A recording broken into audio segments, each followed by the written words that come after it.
বন্ধুরা কেমন আছো সবাই? আজকে নতুন একটা রেসিপি নিয়ে চলে এসেছি।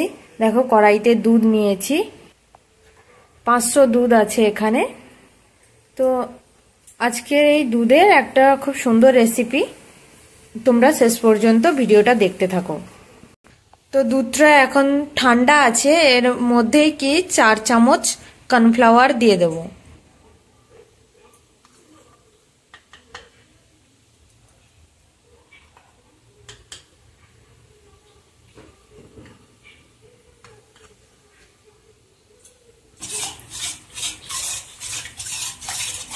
সঙ্গে 2 চামচ চিনি,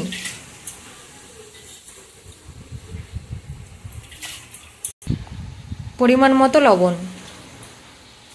ভালো করে সব মিশিয়ে নিচ্ছি। সব মিশিয়ে নেওয়ার পর দেখো বন্ধুরা গ্যাস জ্বালিয়ে নিয়েছি। দেখো বন্ধুরা দুধটা ঘনত্ব হয়ে গেছে।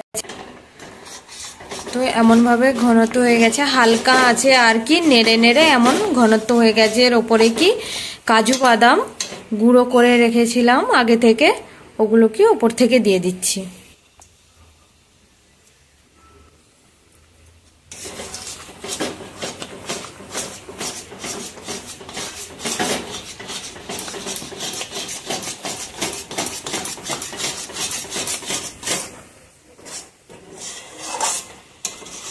তো দেখো বন্ধুরা এতটা শক্ত হয়ে গেছে। তো একে টিফিনে ভরার জন্য টিফিনে আগে একটা টিস্যু নিয়ে নিলাম, তারপরে সাদা তেল এর উপরে দিয়ে, তারপরে কি ওই দুধের এটা ঘনত্বটা দিয়ে দেবো।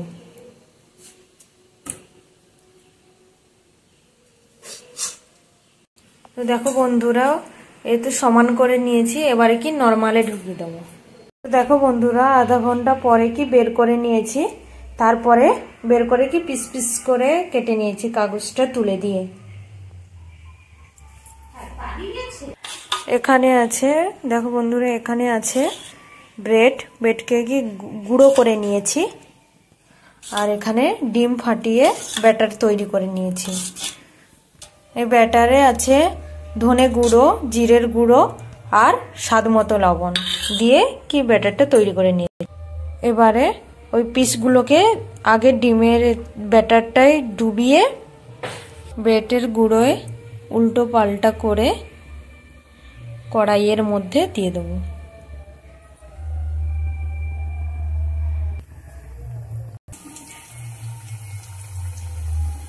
বন্ধুরা সবগুলো ভাজা হয়ে গেছে।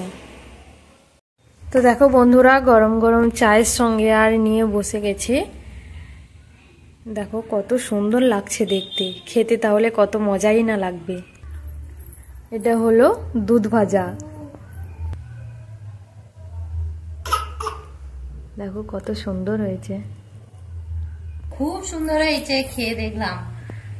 তো বন্ধুরা তোমরাও বাড়িতে তৈরি করে খেয়ে বলবে কেমন হয়েছে। তো ভিডিওটা এই পর্যন্ত। টাটা সবাইকে, ভালো লাগলে লাইক কমেন্ট শেয়ার আর চ্যানেলটা সাবস্ক্রাইব করে দেবে। টাটা।